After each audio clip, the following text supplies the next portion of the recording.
Ang tatay ko ang pinakamayamang tao sa mundo, ang nanay ko ay isang kilalang tao sa akademya, ang kuya ko ay isang international superstar. Kahit ang campus crush na childhood sweetheart ko ay isang sikat na sports superstar na hinahangaan ng 8 bilyong kalalakihan. Ako naman ay sakitin, kaya mula pagkabata ay itinira ako ng mga magulang ko sa isang rest house sa bundok na ginastusan ng malaki. Pero hindi ko akalain na paglipat ko sa isang exclusive school, pag-initan ako ng anak ng principal, aalipuste ni Gujin na isa akong probinsyano. Pangungunahan nila akong ihiwalay at gagamitin ang pagiging top isa ko sa klase para akusahan akong nandadaya sa exam. Kahit babaluktutin nila ang katotohanan para gawan ako ng kasinungalingan at ay bully ako online. Bagamat ako ay mapagkumbaba, hindi ibig sabihin na ako ay mahina at pwedeng apihin. Dahil ayaw niya akong makasama sa parehong eskwelahan. Gagawin ko ang gusto niya. Paglabas ng resulta ng unang exam sa high school, nagkagulo ang buong klase. Ang top isa ay yung transferee pala. Akala ko pa naman si Xiao Yan ang mananalo. Hindi ka pa ni paniwala. Hindi ba't galing probinsya si Fang Yuan? Hindi ko akalain na ganun siya kagaling. Samantalang ako ay tahimik na nag-aaral. Hindi ko pinapansin ang mga bulong-bulungan sa paligid. Sa mga nakaraang taon, lumaki ako sa probinsya, pero hindi ko natutunan ang kasipagan at simpleng pamumuhay. Bagkus, nagkaroon ako ng katamaran at pagiging relaxed. Mula pagkabata ay sakitin na ako. Dinala ako ng mga magulang ko sa iba't ibang espesyalista, pero wala pa ring nangyayari. Sabi ng isang manghula, ako raw ay may sumpa. Kung ayaw nilang mamatay ako ng maaga, kailangan kong lumayo sa pamilya ko at manirahan sa isang lugar na may magandang tanawin para magpagaling. Sa huli, naglabas siya ng isang jade at sinabi na kapag ang jade na ito ay nasira ng hindi ginagamitan ng kahit anong puwersa. Ibig sabihin ay nawala na ang sumpa ko at pwede na akong bumalik sa normal na buhay. Wala nang nagawa ang mga magulang ko. Kaya naghanap sila ng isang magandang bayan at nagtayo ng isang malaking rest house. Para mapayapa akong makapagpagaling doon, hindi ko akalain na sa paglayo ko sa syudad. Gumanda talaga ang kalusugan ko. Hanggang sa kamakailan lang, bigla na lang nasira ang jade. Nang malaman ito ng mga magulang ko, dali-dali nila akong pinauwi. Kaya lumipat ako mula sa isang probinsyanong eskwelahan.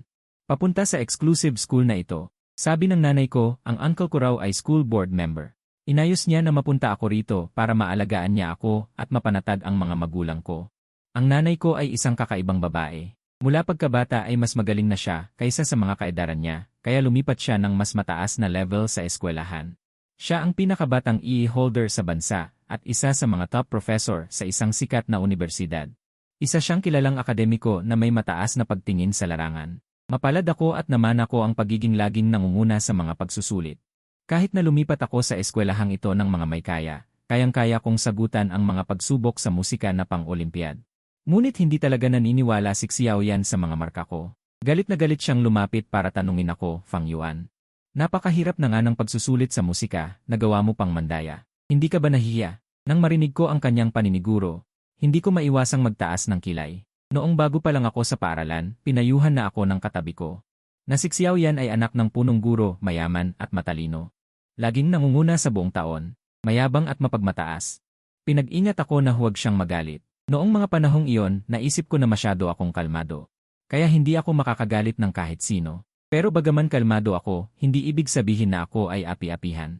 Direkta na akong hinahamon ni Xiao Yan. Kahit gaano pa ako kalmado, hindi na tama ito. Malamig akong napangiti. Alam mo rin naman na mahirap ang pagsusulit na ito. Ako lang ang nakakuha ng 600 puntos sa buong taon, tinalo pa kita na pangalawa ng 50 puntos. Sinasabi mo na nandaya ako. Kung gayon, sabihin mo sa akin, kaninong sagot ang kinopya ko. Natahimik si Xiao Yan, ngunit agad ding nagdahilan, sino ba ang hindi nakakaalam na sa huling silid pagsusulit, hindi gaanong mahigpit ang pangangasiwa. Sigurado akong gumamit ka ng cellphone para hanapin ang mga sagot. Ang ayos ng numero sa paaralan ay batay sa ranggo noong nakaraang pagsusulit.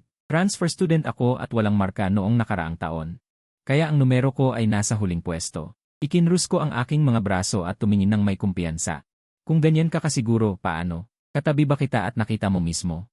Umismid si Xiao Yan, kahit anong idahilan mo, nandaya ka pa rin. Kung hindi, paano ka, isang hamak na probinsyano, makakapasa sa akin? Doon ko lang napagtanto. Kaya pala nagagalit siya dahil inagaw ko ang kanyang titulong panghabang buhay na una. Tamad akong sumandal sa likod ng upuan at nagtaas ng kilay. Saan ang ebidensya? Kahit na sa huling silid pagsusulit, mayroon ding mga guro na nagbabantay. Kahit na hindi gaanong mahigpit ang pangangasiwa, hindi nila hahayaan ang mga estudyante. Nagamitin ang kanilang mga cellphone para hanapin ang sagot sa harap ng lahat. Bukod pa rito, mayroon ding dose-dose ng mga mata sa silid pagsusulit na nakatingin. Marami akong saksi. Ano naman ang mayroon ka? Siyempre, walang maipakitang ebidensya si Xiaoyan. Ngunit nasabi na niya ang kanyang sasabihin. Lahat ng mga estudyante sa paligid ay nakatingin sa kanya. Kung basta nalang palalampasin to, siguradong mapapahiya siya. Dahil iginigit mong hindi ka nandaya. Nangangahas ka ba na sumama sa akin sa guro para magpagawa ulit ng pagsusulit? Sa harap ng lahat, sagutan mo ang mga tanong. Agad akong tumango at pumayad. Gusto ko nga yan. Pero mayroon akong kondisyon. Kung masasagutan ko ang mga tanong, kailangan mong sa harap ng buong klase. Ay humingi ng tawad sa akin. Nang makita niyang pumayag ako agad, biglang nagduda si Xiaoyan. Bahagyang namutla ang mukha niya. Sinulyapan ko siya. Ano, natatakot ka na? Sinong nagsabing natatakot ako? Tinamaan ko ang kahinaan niya kaya naggangalit si Xiaoyan. Sige, pumapayag ako. Anak ng punong guro si Xiaoyan kaya kailangan siyang bigyan ng pabor ng mga guro. Kaya hindi na nagtanong ang guro at agad na gumawa ng pagsusulit. Bawat tanong ay di kalidad na tanong na pang-Olympiad. Noong break time, inilabas ni Xiaoyan ang papel. Sadyang pinaghiwalay niya ang upuan ko at naglagay pa ng 8 tao sa paligid ko para palibutan ako. Mahigpit nilang binabantayan ang bawat galaw ko, natatakot na baka mandaya ako. Pagkatapos maghanda, padabog niyang inilapag ang papel sa harap ko. Tignan ko nga. Kung ano ang kaya mong gawin para sagutan ang pagsusulit na to, naghikab ako. At tinamad na makipagtalo sa kanya. Kinuha ko na lang agad ang ballpen at nagsimulang sumagot. Nang masagutan ko ang unang tanong, bumagsak agad ang mukha ni Xiaoyan. Nang masagutan ko ang pangalawang tanong, mahigpit siyang nagngangalit. Nang masagutan ko ang pangatlong tanong, tumulo ang pawis sa noo niya. Nang matapos kong sagutan ang huling tanong, muntik nang hindi makatayo si Xiaoyan. Nalalaki ang mga mata niya. At nakatitig lang sa akin na parang nakakita ng halimaw. Ang mga kaklase sa paligid ay nagtaas ng hinlalaki at pinuri ako. Ang galing mo, Fang Yuan. Ang hirap ng mga tanong na to. Nasagutan mo pa lahat. Ito yung sinasabi nilang ang pagsagot sa mga tanong ay parang pag-inom lang ng tubig. Ang gaan-gaan. Hanga kami sayo. Si Fang Yuan talaga ang karapat-dapat na maging numero 1. Yung mga nagduda sa akin dahil sa sinabi ni Xiaoyan ay nawala ang lahat ng pagdududa. Ibinaba ko ang papel at tumingin kay Xiaoyan. Tinapos ko na ang pagsusulit gaya ng napagkasunduan. Susunod, dapat mo nang tuparin ang usapan natin. Titig na titig sa akin si Xiaoyan at hindi nakaimik ng matagal. Hanggang sa nagsimulang magbulungan ang mga kaklase sa paligid, bakit hindi nagsasalita si Xiaoyan? Nagawa na ni Fang Yuan ang tanong, hindi kaya't gusto niyang umurong. Dapat tuparin ang napagkasunduan. Anak ba ng prinsipal, hindi marunong tumupad sa salita? Ang mukha ni Xiaoyan ay parang atay ng baboy. Matagal bago niya naibulong mula sa kanyang ngipin. Ang mga salitang, talo ako. Humihingi ako ng paumanhin sa'yo. Tumango ako ng bahagya bilang tugon. Huwag masyadong mayabang. Anong silbi ng pagiging magaling sa pagsagot? Isa ka lang namang bookworm mula sa probinsya. Anong ipinagmamalaki mo? Ako ay bookworm mula sa probinsya, pero ikaw ay nakatira sa malaking lungsod, tinatamasa ang pinakamagandang edukasyon. Pero hindi mo man lang ako, na isang bookworm mula sa probinsya, kayang talunin. Hindi ka ba nahihiya? Namumula sa galit ang mukha ni Xiaoyan. Hindi siya nakasagot. Galit niya akong tiningnan bago tumalikod at umalis. Hindi ko na rin siya pinansin at nagpatuloy sa pagsagot sa mga tanong. Pagkatapos ng insidente ng pandaraya, opisyal na kaming nagkaroon ng alitan ni Xiaoyan. Hindi ko alam kung sino ang nagkakalat, pero kumalat agad ang reputasyon ko bilang isang henyo. Kahit ang mga estudyante sa grade 11 at 12 ay alam. Noon din ay nakuha ko ang perpektong marka. Ginawa ni Fang Yuan ang huling tanong gamit ang 3 paraan. Dapat tayong matuto kay Fang Yuan. Sabi pa ng guro, kahit nakapikit si Fang Yuan, makakapasok siya sa Tsinghua at Peking University. Sa totoo lang, medyo pero kahit paano, matagumpay kong naagaw. Ang lahat ng atensyon ni Xiaoyan. Masaya ako kapag nakikita ko siyang naiinis. Sa bawat pagkakataon, kinukutya ako ni Xiaoyan. Sinasabi niya na ako ay probinsyano. O kaya'y sinasabi niya na ako ay mahirap. Hindi ko pinapansin ang mga sinasabi niya. Ang makipagtalo sa taong walang utak na tulad niya ay pag-aksaya lang ng oras. Hindi ko rin kailangang sabihin sa kanya na ang apelyido ko ay Fang. Na ang Fang ay mula sa pangalan ni Fang Yuanshan, ang pinakamayamang tao sa bansa. Sa isang iglap, lumipas ang 2 linggo. Isang araw. Pagkatapos kong kumain ng tanghalian at bumalik sa silid-aralan, narinig ko ang ilang babae na nagkukumpulan at nagsitsismisan. Nabalitaan niyo na ba? Babalik na si Gu Qinghan. Matatapos na ang payapang buhay sa ating paaralan. Nang marinig ko ang pamilyar na pangalan, agad akong nakinig. Kaedad ko si Gu Qinghan. Maituturing na kami ay magkababata. Ang nanay niya at ang nanay ko ay matalik na magkaibigan. Nang nasa sinapupunan pa lang kami ng aming mga ina, ipinangako na kaming ikakasal sa isa't isa. Tuwing bakasyon, pumupunta siya sa bayan para maglaro. Spoiled siya sa bahay. Bata pa lang siya, matigas na ang ulo. Walang nakikinig sa kanya, ako lang ang makakapigil sa kanya. Palihim siyang pinasok ng mga magulang niya sa sports. Hindi ko akalain na magtatagumpay pa siya. Noong nakaraang taon, ang kanyang grupo ay sunod-sunod na nanalo ng 3 beses. Siya rin ang AC ng season at sikat na babaeng atleta ng taon. Nagliban siya sa klase nitong nakaraang mga araw dahil pumunta siya sa Europa para sumali sa kompetisyon. Noong nakaraan, tinanong ko siya. Sinabi pa niya na baka pagkatapos pa ng midterm exam siya makakabalik. Hindi ko akalain na ganito siya kabilis babalik sa eskwela. Tingnan nyo, sabi nila babalik na raw si Gu Qinghan. Tingnan nyo kung gaano kasaya si Xiaoyan. Sa wakas, bumalik na ang diyosa ng bagong heartthrob. Hindi ba siya magiging masaya? Tumingala ako. Nakita ko si Xiaoyan na maingat na inaayos ang kanyang bangs. Kitang-kita na masaya siya at ibang-iba sa karaniwang Xiaoyan. Napanginig ako, hindi kaya? Diyosa ni Xiaoyan si Gu Qinghan. Magiging interesante ito. Ayaw na nga sa akin ni Xiaoyan. Paano pa kaya kung malalaman niyang fan ko si Gu Qinghan? Baka kainin niya ako ng buhay. Hindi ko kayang isipin ang eksenang iyon. Nang araw na bumalik si Gu Qinghan sa eskwela, ang pagiging trending ko dahil sa pagpanalo ay agad na nanguna. Halos lahat ng estudyante sa eskwela ay nabaliw. Maraming tumakbo sa gate ng eskwela para salubungin siya. Ang mga nasa mataas na palapag na mabagal tumakbo ay nagsiksikan sa hallway. Masigasig silang sumisilip sa gate. Kahit anong sigaw ng mga guro, hindi sila mapigilan. Hinayaan na lang nila. Sumisigaw ang mga lalaki, Gu Qinghan, asawa kita. Pagkatapos kong umihi, dumaan ako at kalmado lang ang ekspresyon ko. Sa sandaling iyon, isang babaeng fan sa tabi ko. Biglang sumigaw, Gu Qinghan, asawa mo ako. Nagulat ako. Talagang nagulat ako. Talagang marunong maglaro ang mga tao sa sports circle. Nakita ako ng katabi ko at hinila ako agad. Pangyuan, halika dito.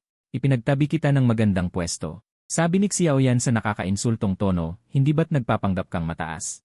Na hindi ka mahilig sumali sa mga gulo? Ngayon, makapal pa rin ang mukha mong pumunta para tingnan ang Gu Qinghan ko. Tiningnan ko siya ng walang emosyon. Ang Gu Qinghan mo? Itinaas ni Xiaoyan ang kanyang ulo ng may kumpiyansa. Sinasabi ko sa'yo, makakasama ko rin si Gu Qinghan balang araw. Ikaw na probinsyano. Huwag mong subukang mag-isip ng masama. Huminto siya saglit at pagkatapos ay tumawa ng may paghamak. Tama rin naman, kahit na may masama kang iniisip, hindi ka papansinin ni Gu Qinghan. Nagkibit balikat ako. Kaya ano ang masasabi mo? Gusto kong makita siya. Pagdating ng panahon, papansinin ba ako ni Gu Qinghan o hindi siya papansinin? Sa taong simpleng katulad nito, walang dapat pagtalunan. Bumaba si Gu Qinghan sa kotse. Sinubukan kong tumingin sa direksyon niya. Nakita ko si Gu Qinghan na bumaba mula sa isang itim na van. Nakasuot siya ng asul at puting uniforme ng team. Nagpapamalas ng isang likas na marangal na ugali ng isang babae sa bawat galaw. Ang kanyang malinaw na mga mata. Ang kanyang mahaba at tuwid na buhok ay nakatali sa isang nakapusod, nagpapahiwatig ng sikat ng araw at sigla saan man. Sa tingin ko, mas maganda siya kaysa noong huli ko siyang makita. Nakatayo si Gu Qinghan sa harap ng kotse. Tumingin-tingin siya sa paligid, at nang makita niya ako, isang napakagandang ngiti ang lumitaw sa kanyang mukha. Kumaway din siya sa akin. Umiti rin ako sa kanya. Sa sandaling ito, nag-usap ang mga lalaki sa gilid. Kumaway ba si Gu Qinghan kay Xiaoyan kanina? Umiti rin ba siya sa kanya? Magkasama na ba silang dalawa? Imposible naman. Hindi ba't ilang beses nang tinanggihan ni Gu Qinghan si Xiaoyan? Simula pa noong high school. Hinabol na ni Xiaoyan si Gu Qinghan. Kahit bato siya, dapat na siyang maawa. Nag-isip ako, lumingon kay Xiaoyan, at nakita ko siyang namumula. Nagkunwari siyang mayabang at sinabi, si Gu Qinghan talaga, ayaw ko sanang maging ganito ka-high profile. Punong-puno ng itim na linya ang mukha ko, iniisip ko sa aking isipan, kuya. Natural na magiging self-absorbed ako. Hindi ko akalain na si Xiaoyan ay isang love brain din. Tumunog ang bell ng klase. Naghiwa-hiwalay ang mga tao at bumalik sa kanilang mga klase. Si Gu Qinghan ay nasa kabilang classroom. Dadaan siya sa ating classroom pagbalik niya sa classroom. Maraming tao ang nag-unat ng kanilang mga liig at sabik na nakatingin sa bintana. Inaasahan ang pagdating ni Gu Qinghan, sobrang excited. Nagtatala naman ako ng seryoso. Sa isip ko, maghintay kayo at manood. Mag-aaral akong mabuti. Sa oras na yon, tatalunin kita ng lubusan. Biglang may sumipol sa labas ng bintana. Hindi ko na malayang tumingin ako. Nakita ko si Gu Qinghan na nakangiti sa akin ng napakaganda. Pagkatapos ng pagngiti, nakita niya ang seryosong tingin ng guro sa plataporma kaya mabilis siyang umuurong. Ang pagtakbo niya ay nagdulot ng mahinang bulungan sa klase, ngunit ang kanilang mga mata ay nakatuon kay Xiaoyan sa aking likuran. Halos umabot na sa tainga ang ngiti ni Xiaoyan. Siguro iniisip nila na nakikipag-usap si Gu Qinghan kay Xiaoyan, at naniniwala rin si Xiaoyan. Malaki ang gulo nito. Ang gurong ito ay ang direktor ng departamento. Itinulak niya ang kanyang makapal na salamin at tiningnan kami ng may pagkahigpit. Seryoso niyang sinabi, kayo ay mga estudyante, kaya dapat niyong ituon ang inyong isipan sa pag-aaral. Kung malalaman kong mayroong nanliligaw sa inyo, kahit ano pa ang kanyang pinanggalingan, pantay ko siyang parurusahan. Sumang-ayon ako. Hindi kami nanliligaw ni Gu Qinghan. Kahit na ipinagkasundo na kami mula pagkabata, nagkasundo ang aming mga magulang, na dapat kaming mag-aral ng mabuti sa aming pag-aaral. Pag-uusapan namin ang kasal kapag kami ay malaki na. Kaya, ang mundo kung saan si Xiaoyan lamang ang nasaktan ay natupad. Wala siyang magawa kundi sumimangot. Pagkatapos ng klase, nag-extend ang guro ng 5 minuto. Pagkaalis ng guro, lumitaw si Gu Qinghan sa pintuan. Bago pa ako makapag-react, si Xiaoyan ay biglang tumalon at sumugod palabas. Hindi lamang ako, maging si Gu Qinghan ay nagulat. Sinubukan pa ni Xiaoyan na hawakan ang kanyang balikat. Natakot si Gu Qinghan at umatras, puno ng pagkalito at pagtataka sa kanyang mga mata. Hindi tayo magkakilala, di ba? Hindi masyadong malakas o mahina ang boses ni Gu Qinghan, sapat na para marinig ng mga estudyante sa harap ng klase. Sa isang iglap, nagulat ang lahat. Anong nangyayari? Hindi ba si Xiaoyan ang hinahanap ni Gu Qinghan? Akala ko pa naman nagliligawan sila. Anong ginagawa ni Xiaoyan? Nakakahiya. Nakita kong sumimangot si Xiaoyan. Nakikipag-usap ako kay Fang Yuan. Kailan ako ngumiti sa'yo? Nang marinig ito, mas nagulat ang mga estudyante sa paligid. May napalampas ba ako? Kailan nagkakilala si Gu Qinghan at Fang Yuan? Ngayon lang bumalik si Gu Qinghan sa paaralan, at ngayon lang din lumipat si Fang Yuan. Hindi pa sila nagkikita noon, di ba? Siguro magkakilala na sila noon pa. Ngunit hindi ba nakatira si Fang Yuan sa probinsya? Lumingon din si Xiaoyan at hindi makapaniwalang tinitigan ako. Hindi ako nagpapakita ng kahit anong emosyon. Hindi pa rin maintindihan ni Gu Qinghan ang sitwasyon. Medyo naguguluhan siya at mabilis na kumakaway sa akin para humingi ng tulong. Wala akong magawa kundi ang maglakad palabas sa ilalim ng matalim na tingin ni Xiaoyan. Kung nakakamatay ang tingin, siguro'y ilang beses na akong nagkatawang tao. Hinila ako ni Gu Qinghan sa isang tabi, may diferensya ba ang kaklase mong yan? May sayad ba siya? Tumahimik ako sandali at sinabi ng may ngiti sa labi. Nabalitaan kong matagal ka na niyang nililigawan, wala ka bang gagawin? Nagtatakang tanong ni Gu Qinghan. Ang dami-daming nanliligaw sa akin, kung lahat sila'y indahin ko, baka mapagod lang ang puso ko. Hindi ko napigilang matawa, sige, tama ka nga. Sa sandaling iyon, biglang naglabas si Gu Qinghan ng isang magandang maliit na kahon mula sa kanyang likuran na parang salamangkero. Inabot niya sa akin na nakahawak sa 2 kamay. Para sa'yo yan. Ano yan? Tinanggap ko ang kahon, pagkabukas ko'y nakita kong naroon ang kanyang gintong medalya mula sa World Championship. Gulat akong napatingala, nakangiti si Gu Qinghan. Ang saya ng tagumpay ay dapat ibahagi sa mga malalapit sa'yo. Natigilan ako. Pero ikaw lang ang nagwagi, hindi pa ako nakapaghanda ng regalo para sa'yo. Masaya niyang sabi. Masaya na ako na makita ka agad. Doon ko napagtanto. Kaya pala ang bilis ni Gu Qinghan makabalik mula sa Europa, nagmadali pala siya. Para ibahagi sa akin ang kanyang saya. Tumunog na ang bell ng klase, inihatid ako ni Gu Qinghan pabalik sa silid-aralan. Narinig ko sa likuran ang kanyang tinig na may halong pagtawa, Fang Yuan, tumangkad ka. Lumingon ako. Nakita ko si Gu Qinghan na nakasandal sa dingding, kumikindat at nakangiti sa akin, sumisinag sa kanyang mukha ang araw. Napakaamo. Pagkatapos ng klase, maraming nagtanong sa akin. Kung ano ba talaga ang relasyon namin ni Gu Qinghan. Pati katabi ko ay paulit-ulit akong tinatanong. Fang Yuan, kayo ba ni Gu Qinghan? Ay magkasintahan? Sa tuwing iyon ay tapat akong tumitingin sa kanya, sinasabi sa kanyang hindi ako nakikipagrelasyon. Kung maniniwala siya o hindi, hindi ko na alam. Dati-rati may bali-balita kina Xiaoyan at Gu Qinghan. Ang ibang lalaki hindi na halos makapagsalita, hindi naman kasi sila karapat-dapat kay Gu Qinghan. Anong silbi ng pagiging matalino? Isa ka pa ring nerd na puro libro lang ang alam. Ang mga pobreng gaya niyan, kahit magsumikap ng husto, hindi pa rin maaabot. Ang estado ni Gu Qinghan. At saka, hindi naman kagwapuhan, hindi naman yan artista. Ang mga salitang iyon ay nakakasuka. Sa simula, karamihan sa tao ay naghihintay lamang na makita ang away naming dalawa ni Xiaoyan. Nang makita nilang maganda ang relasyon namin ni Gu Qinghan, marami ang sumali sa kampo ni Xiaoyan para itakwil ako. Nagbanta pa si Xiaoyan. Fang Yuan, huwag mong isipin na dahil nakuha mo si Gu Qinghan, magiging maganda ang buhay mo sa eskwelahan. Maghintay ka lang. Ang mga katulad mong galing sa probinsya ay hindi karapat-dapat na makasama kami sa isang eskwelahan. Hindi ko na siya pinansin. At nagpatuloy sa pag-aaral ng mabuti. Pero may mga taong kahit hindi ko pinapansin ay hindi pa rin titigil.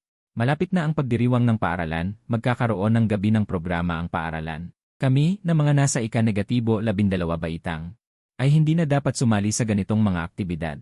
Pero dahil sa huling pagsusulit natin, nakakuha tayo ng napakagandang resulta. Hinayaan tayo ng paaralan na mag-relax at naglaan pa ng ilang programa para sa mga gustong magsalita at kumanta. At ako, nang hindi ko alam, ay ipinasok sa isang solo na programa ng pag-awit. Liu Guang, kung hindi dahil sa aming guro sa klase. Hindi ako magiging mabuting kapatid. Ngayong iniulat ang programa, ang presidente at vice-presidente ng klase ang may kagagawan nito. Pinaplano nila ako. Maraming kaklase na hindi alam ang totoo ang nag-iisip na kusa akong sumali. Tinitingnan nila ako ng kakaiba. Liu Guang, hindi ba't iyon ang pangunahing kanta sa bagong album ni Fang Jiamin? Maraming. Mahirap na pagbabago ng tono at mataas na tono sa kantang ito. Ipinagmamalaki ito ni Fang Jiamin. Hanggang ngayon, walang nangahas na kumanta nito.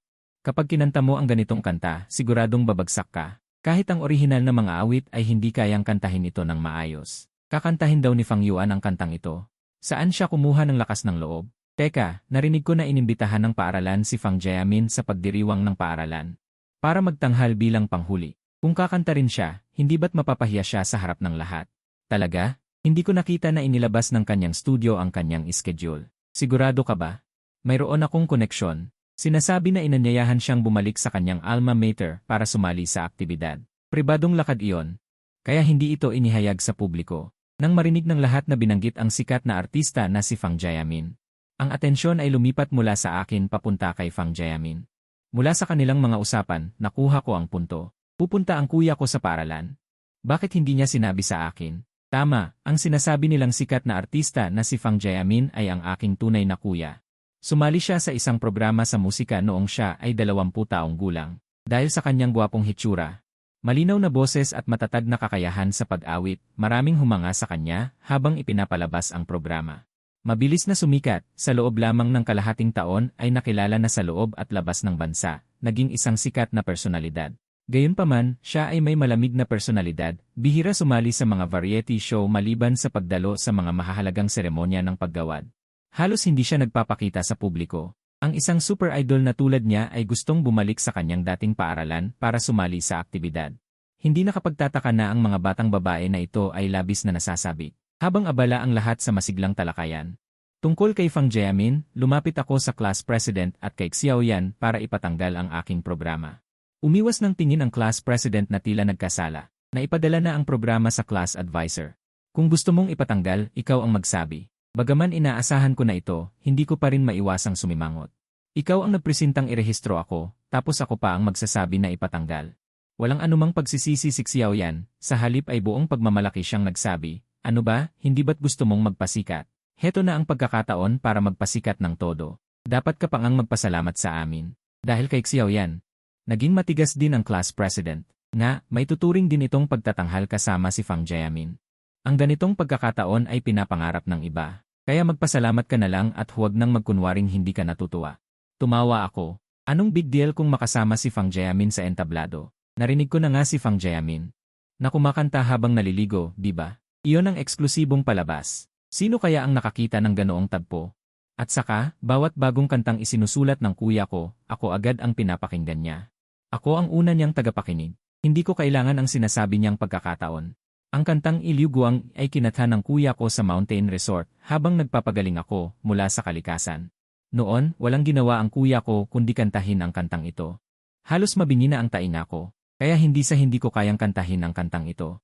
Wala lang akong interes na magtanghal sa harap ng maraming tao. Gusto ko lang mag-aral ng mabuti, ayokong mag-aksaya ng oras. Sa pagsali sa mga walang kwentang aktibidad na ganito, desidido si Xiaoyan at ang class president na magmatigas, wala akong nagawa.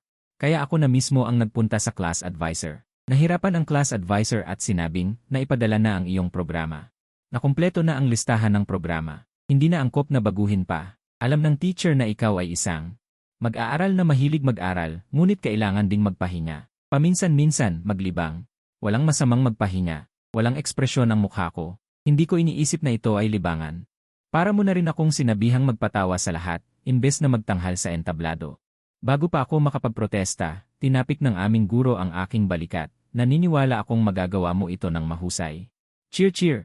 Nakakainis. Sa isip-isip ko, desidido ang aming guro, talagang gusto niya akong sumalang sa entablado, bumalik ako sa silid-aralan na nakasimangot. Nakita ni Xiaoyan ang aking ekspresyon at nahulaan niya ang resulta at nagsabing may panunukso. Ay naku, may mga taong naghihintay na mapahiya sa harap ng buong paaralan. Tinitigan ko siya ng ilang sandali. Bigla akong umiti talaga. Sayang, madidismaya ka. Sinabi ni Xiaoyan na may paghamak, magmatigas ka, napakaraming profesional na mga awit. Hindi nila kayang kantahin ang Tilio Guang, hindi ako naniniwala na kakayanin mo. Ayaw kong makipagtalo sa kanya. Inis na itinulak ko siya, tumabi ka, ang asong mabait ay hindi humaharang sa daan. Itinulak ko si Xiaoyan. Halos matumba, agad siyang nagalit, bumalik siya sa kanyang upuan na galit na galit. Kinuha niya ang isang tumpok ng mga litrato, may gusto bang autograph ni Fang Jiaming? Ang mga kaklasiko. Kahit na 99% ay mga tagahanga ng aking kuya, kumislap ang kanilang mga mata nang makita nila na si Xiaoyan ay may napakaraming autograph. Tumingin si Xiaoyan sa akin na may pagmamalaki, basta pumayag kayo na huwag nang kausapin si Fang Yuan. Ibibigay ko sa inyo ang lahat ng mga autograph na ito. Pagkasabi niya nito, may nagtaas ng kamay at sinabi. Gusto ko, ipinapangako kung hindi ko nakakausapin si Fang Yuan, hindi ko na siya titingnan. Maraming tao ang sumang-ayon, hindi ko maiwasang mamangha, ang lakas ng mga tagahanga ay talagang nakakabaliw. Ngunit napakabata pa nito, hindi ko na nakita ang ganitong paraan mula nang mag-kindergarten ako. Gusto ko lang mag-aral ng mabuti, malaki ang epekto sa akin kung papansinin nila ako o hindi. Ang mga litrato ni Xiaoyan ang nakakuha ng aking atensyon, tiningnan ko itong mabuti. Hindi ko nababanggitin na hindi ito sulat ng aking kuya, sa antas pa lang ng refleksyon nito, halata na ito ay kasama ng litrato. Nasabay-sabay na iprininta, ang tinatawag na autograph na litrato, ay makakaloko lamang. Si Xiaoyan, na isang taong bobo at gumagastos ng maraming pera. Ang katabi ko ay hindi mapakali, tumingin sa akin. Tumingin din sa mga litrato, nag-atubili ng mahabang panahon, sa wakas ay tumingin siya sa akin. Hayaan na, isa lang naman litrato, ayoko nito. Tiningnan ko siya at hindi ko napigilang matawa. Bago mo sabihin yan, pwede bang itago mo muna yang nananabik mong tingin? Tinapik ko ang braso niya. Hindi ba't gustong-gusto mo si Fang Jiaming? Nagkibit balikat ang katabi ko. Gusto ko. Pero hindi ko ipagkakanulo ang kaibigan ko para lang sa isang pirasong may pirma. Saka, pupunta rin si Fang Jiaming sa school fair. May pagkakataon pa akong makuha ang personal niyang pirma. Nakangiti kong sinabi. Ang bait mo naman. Sige, dahil dyan sa sinabi mo. Hindi lang pirma ang ipapakuha ko sa iyo, pagdating ng araw, pati litrato niyo, ako na ang bahala. Tungkol kay Xiaoyan, aabangan ko na lang ang kahihiyan niya. Nang gabing yon, nagtrending sa social media ang kuya ko. Sabi ni Fang Jiaming, huwag bumili ng peking pirma. Nanawagan si Fang Jiaming sa mga tagahanga na mag-download ng anti-scam yi, upang hindi maloko. Ang dahilan ay nag-post ng isang mensahe ang kuya ko bandang hapon. Kamakailan, nalaman ko na. Maraming peking pirma ko ang ibinebenta sa merkado. Gusto kong ipaalala sa lahat na ang mga pirma na lumalabas sa mga hindi opisyal na channel ay peke. Mga kaibigan ko, huwag na huwag kayong bibili sa mga online shopping platform ng mga peking pirma na binebenta sa mataas na presyo. Lahat ng mga pirma na ibinebenta online ay karamihan ay peke. Kasabay nito, naglakip din siya ng ilang mga screenshot ng mga peking pirma sa mga online shopping platform at second-hand trading platform. Kung titignan mong mabuti, ang mga litrato na ipinamahagi ni Xiaoyan sa lahat ay kasama doon. Iba-iba ang mga komento sa ilalim ng post sa social media. Hindi ako kailanman bumibili ng mga pirma online. Mas mabuti pang sumali sa mga offline na aktibidad. Yung mga peke na nagkakahalaga ng ilang 10 piso. Bili na lang para paglaruan. Yung iba daan-daan pa ang isa. May manloloko pa ba? Kung hindi ako nagkakamali, si Xiaoyan yung nauto at bumili ng peking pirma na nagkakahalaga ng daan-daang piso. Kinabukasan, nag-sick leave si Xiaoyan at hindi pumasok sa klase. Katabi ko ang kaklase ko. Halos mamatay na sa kakatawa. Buti na lang hindi ako bumili kahapon. Ang talino ko. Nakakatawa. Hahaha, Fang Yuan, bakit hindi ka tumatawa? Bato ba ang puso mo? Hahaha, lumuluha na siya sa kakatawa. Kalmado akong uminom ng tubig. Mataas ang pamantayan ko sa pagtawa. Ang totoo, dahil lang sa kinuwento ko na ito kay kuya. Noon pa man, natatawa na ako, tapos si Hong Zuo tinapik ang dibdib niya. Ayos lang, tatawanan kita. Tingnan mo kahapon, ang yabang ni Xiaoyan, gusto pa akong ihiwalay ng buong klase. Kinalabasan, napahiya siya ngayon. Hindi na nga nagawang pumasok sa klase. Bagay sa kanya. Maraming kaklase ang nagbago ng kanilang pananaw, nagsimulang kutyain at ireklamo si Xiaoyan. Hindi pumasok si Xiaoyan ngayon. Ang class president, bilang matalik niyang kaibigan, ang sumalo sa lahat ng sisi at hindi makatingin ng diretsyo dahil sa hiya. Mayroon ding nagtanong sa akin ng dahan-dahan, Henny, nawala ako sa sarili ko kahapon. Pwede pa ba akong magtanong sa'yo? Hindi ako yung taong mapagtanim ng galit, syempre pwede. Halos tumalon siya sa tuwa. Mahal kita, Henny. Sabi ko nang walang nagagawa, hindi na kailangan. Pagkatapos ng pangyayaring ito, nakita ng mga kaklase ko ang pagkakaiba sa pagitan namin ni Xiaoyan. Mas naging mainit ang trato nila sa akin. Mayroon pa ngang natakot na baka napahiya ako, kaya pinuntahan nila ako para aliwin. Huwag kang makinig sa mga pinagsasasabi ni Xiaoyan. Ano naman kung galing ka sa probinsya? Ang mahalaga sa school natin ay ang mga marka, hindi background ng pamilya. Ang mga nagsusumikap ay dapat igalang. Kapag nakapasok ka sa Qingbei, napakalayo ng mararating mo, malayo pa kay Xiaoyan. Tama, ikaw ang pinakamagaling. Huwag kang mag-alala, lagi kaming nasa likod mo. Hindi ko alam kung paano ko sa kanila ipapaliwanag na hindi talaga ako nag-aalala. Pagkalipas ng ilang araw, dumating si Xiaoyan. Sa klase, kung makatingin siya sa akin, parang kinamumuhian niya ako. Hindi ko talaga maintindihan. Siya naman ang gumawa ng gulo, hindi ko naman siya pinilit na bumili ng peke na autograph na litrato. Hindi ko rin siya pinilit na kumbinsihin ang buong klase na ihiwalay ako. Ngayon, siya ang napahiya. Bakit ako ang sinisisi? Sa tingin ko tama si Gu Qinghan. May problema talaga sa utak ni Xiaoyan. Iba siya mag-isip kaysa sa normal na tao. Pagkatapos maipasa ang programa, hindi ako nag-practice kahit isang beses. Alam din ng lahat na isinali ako sa huli, kaya naiintindihan nila ang pagiging tamad ko. Bago ang pagtatanghal, sinamahan ako nitong Zuo sa backstage ng school auditorium para ayusan. Pagdating namin doon, nakita namin na ang damit na dapat kong isuot ay ginupit-gupit. Pinulot nitong Zuo ang mga piraso ng damit at nanginginig sa galit. Sino ang gumawa nito? Ang sama ng ugali. Umisi ako, sino pa ba? Huwag ka nang magalit. May oras pa, baka maayos pa. Ngunit sabi ng gurong na mamahala sa pagtatanghal, wala nang ekstrang kasuotan. 2 oras na lang bago magsimula ang pagtatanghal. Wala nang oras para umupa ng damit. Anong gagawin natin? Ito pa naman ang school anniversary, live pa sa iba't ibang platform. Hindi pwedeng magkaproblema. Ang gurong na mamahala ay nagpapanik na habang ako ay kalmado na nagsabi. Ako na ang bahala sa damit. Pakiusap, ilipat niyo ang programa ko sa pinakahuli. Nanlaki ang mata ng guro. Ibig mong sabihin, ililipat ang programa mo pagkatapos ng kay Fang Jiaming. Hindi kaya maganda na magkasunod ang cover at ang original pagkatapos ng Liu Guang? Ayos lang. Magtiwala kayo sa akin. Nag-alinlangan pa ang guro bago pumayag. Lumabas ako habang hawak ang aking cellphone. Sa may pintuan, lumingon ako at sumigaw. Ay na pala, teacher, pakiusap na patingnan nyo rin. Ang ngisi sa storage room. Ang tinutukoy ko ay ang mga ngisi sa buong school. Malaki ang scale. Maraming guro at estudyante ang naghirap. Naniniwala akong hindi ko na kailangang ipaalala. Titignan din iyon ng guro. Dinial ko ang pamilyar na numero. Kuya, nakaalis ka na ba? Sumagot ang kuya ko nang nakangiti. Papalabas pa lang. Bakit? Naalala ako ng walang pusong kapatid ko. Umubo ako ng mahina. May importante akong sasabihin.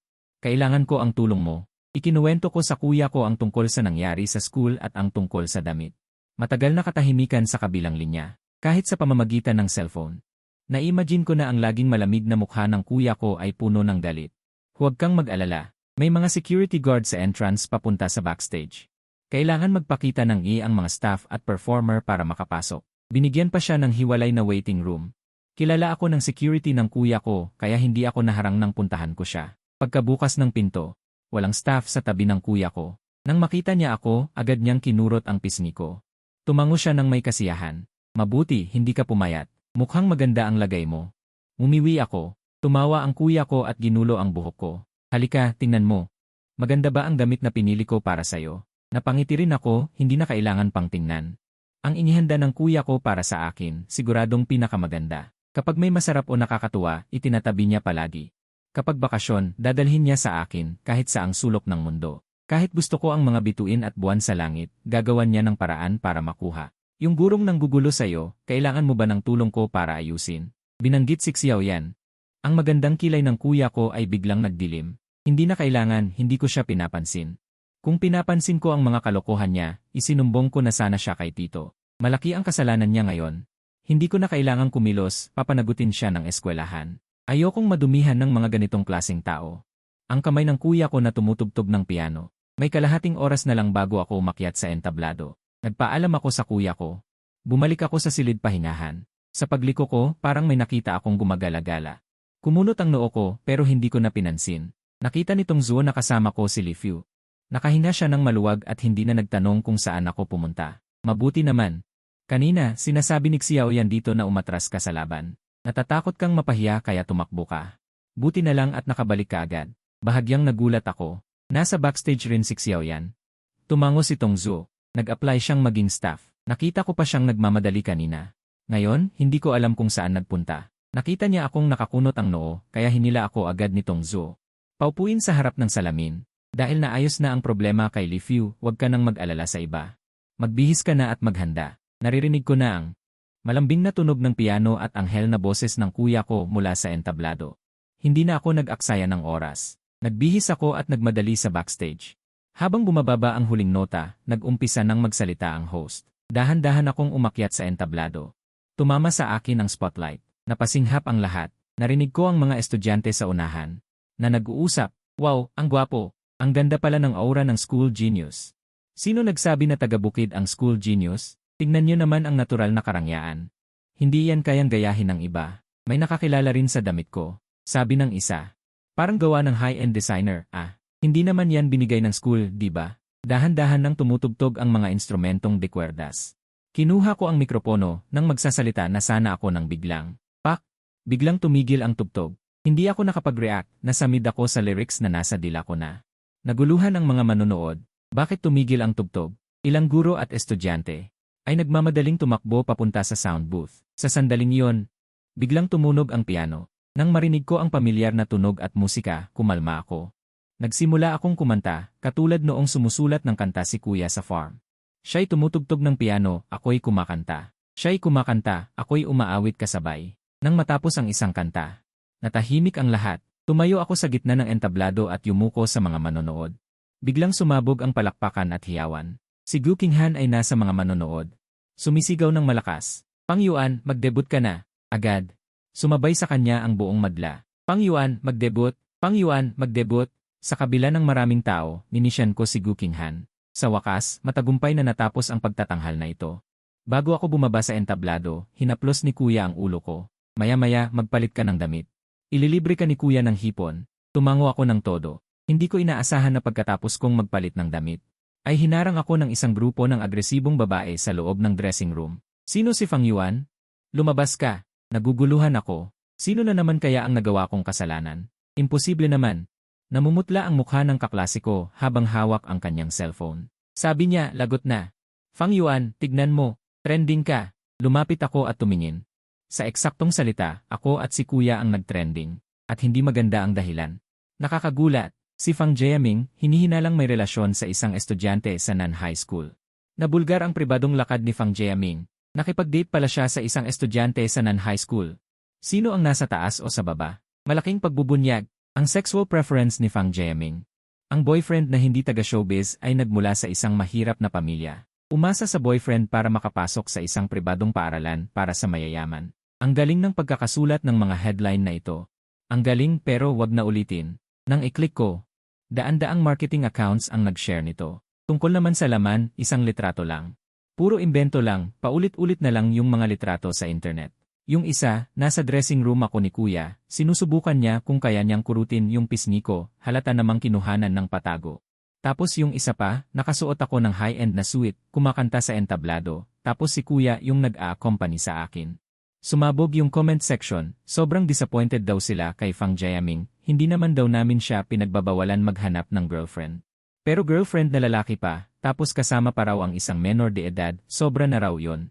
Sira na raw ang moralidad, isa na raw siyang si problematic artist, bakit daw hindi yon sinasabi?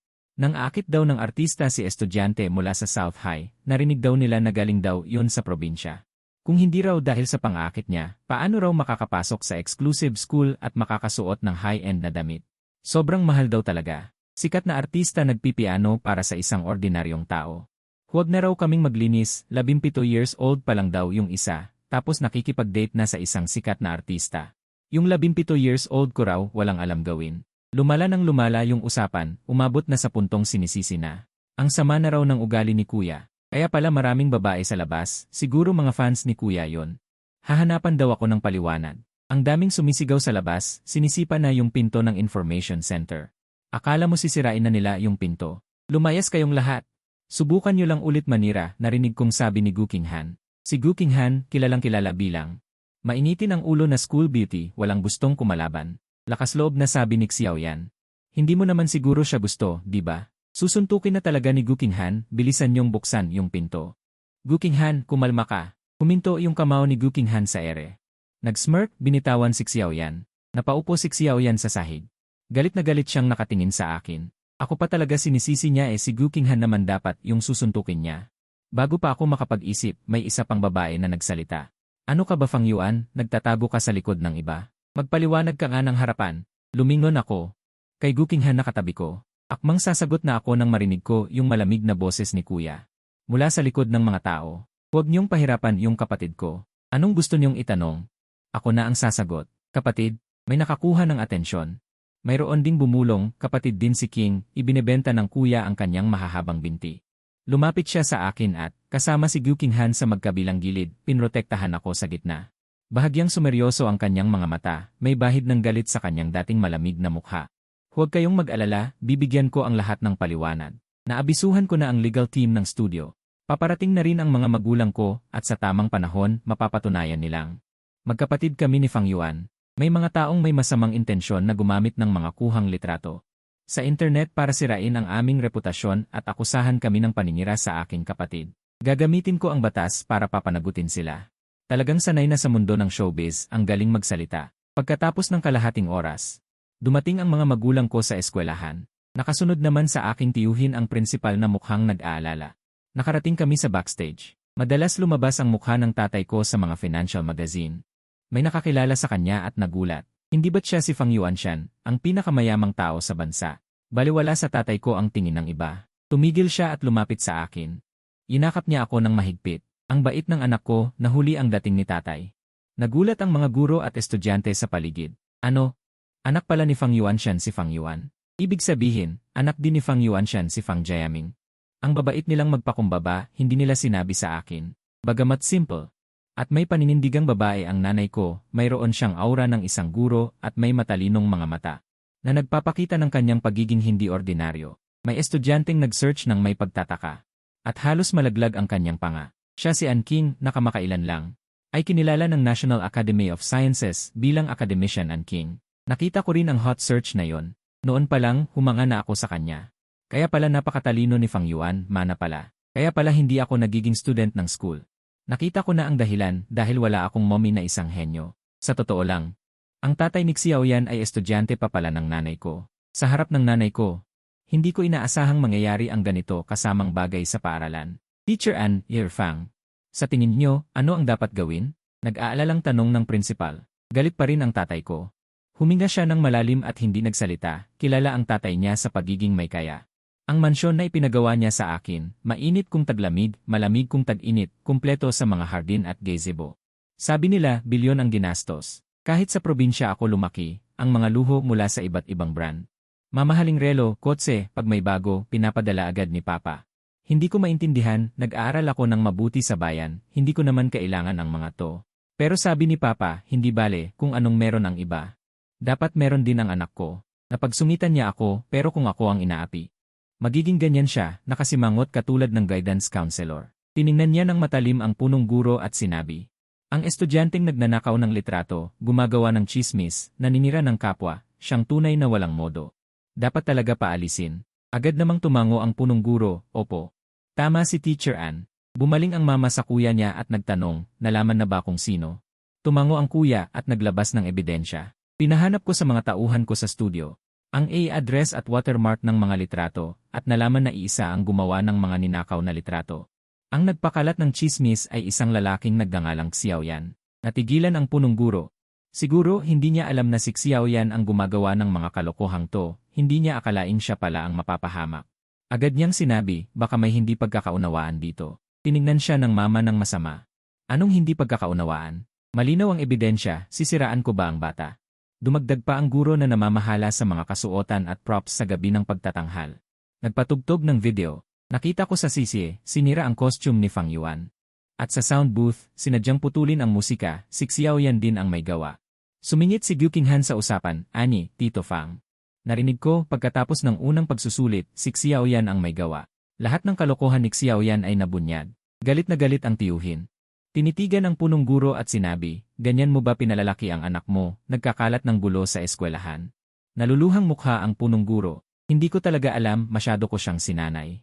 Walang masamang intensyon. Singhan ng tiyuhin, nagkakalat ng tsismis na nandadaya sa pagsusulit ang mga kaklase. Naninirang puri sa mga kaklase na nakikipagrelasyon kung kani-kanino, yan ba ang tawag mo na walang masamang intensyon? Punong Guro Xiao. Bago ka pumunta dito, ano ang ipinangako mo sa akin? Na ang paghawak mo sa mga bagay-bagay ay magiging patas at makatarungan, ito ba ang iyong pagiging patas? Walang masabi si Punong Guro Xiao, umutal-utal ng matagal, ito. Paano niyo po gustong ayusin ito? Susundin ko po kayo, sabi ko sige. Kung ganoon, susundin ko ang mga alituntunin ng paaralan, tatanggalin ko si Xiao Yan sa listahan ng mga mag-aaral, at ikaw naman, tatanggalan ng posisyon. May reklamo ka ba? Paano magkakaroon ng reklamo si Punong Guro Xiao, nakayuko at walang imik? Tungkol naman kay Xiao Yan, pagkatapos makialam ng kanyang kapatid, alam niyang gumawa siya ng gulo, kaya nagtago na lang siya. Kung alam niya ang balitang ito, siguradong magiging interesante ang kanyang ekspresyon. Ang galing ng public relations team ng kapatid ko. Hindi pa umaabot ng 2 oras ang paglaki ng issue, biglang nagkaroon ng malaking pagbaliktad, parehong inalis ang mga negatibong trending topic tungkol sa amin ng kapatid ko. Pinalitan ito ng mga naglilinaw na salita, si Fang Jiaming ay malinis, ang lalaking nakuhanan ng litrato na si Fang Yuan ay nakababatang kapatid ni Fang Jiaming, ang tunay na dahilan ng panggagawa ng kwento sa magkapatid na Fang ay ibinunyad. Hindi na maitatago ang aming background, ang mga taong sumabay sa Agos noon at pinagmumura ako at ang kapatid ko. Nalaman nilang ginamit sila, kaya galit silang bumaling para murahin si Xiao Yan. Ibinunyag pa nila ang kanyang personal na impormasyon. Si Xiao Yan ay gumawa ng kwento tungkol sa sexual na pagkatao ng kapatid ko at sinabing nakikipagrelasyon siya sa menor de edad. Na napakasama, kaya ang studio ng kapatid ko ay naghahanda na mangalap ng ebidensya para kasuhan si Xiao Yan. Hindi pa natatalo ang studio ng kapatid ko sa pagsampa ng kaso. Naniniwala akong malapit na nating makita ang litrato ni Xiao Yan na umiiyak habang nagbabayad ng danyos at humihingi ng tawad na ipinaskil ng mga tagahanga ng kapatid ko sa internet. Panahon pa naman na kritikal ang senior high, sinira ni Xiao Yan ang kanyang sariling kinabukasan, masasabi ko lang. Na-deserve niya. Biglang bumuti ang reputasyon naming magkapatid, noong una ay nakatutok ang buong internet. Sa iskandalo ng sikat na artista na si Fang Jiaming na may kakaibang sexual na pagkatao at nakikipagrelasyon sa menor de edad pagkatapos nilang basahin ang paglilinaw. Sinabi ng lahat, naawa sila sa kapatid ko, hindi nag-aral ng mabuti. Naglalaro ng musika, kailangan pang umuwi para magmana ng 10,000 pabrika. Dumami pa ng ilang libong tagasunod ang kapatid ko. Sayang at nahuhumaling ako sa pag-aaral, hindi ako naglalaro ng Weibo, kung hindi, sa tingin ko makakakuha rin ako ng maraming tagahanga. Ang backstage ng ahensya ay ginawang magulo. Pagkatapos kong tulungan ang guro at mga kaklase sa pagliligpit, saka lang ako nagpunta sa restaurant at isinama ko ang mesang tanso.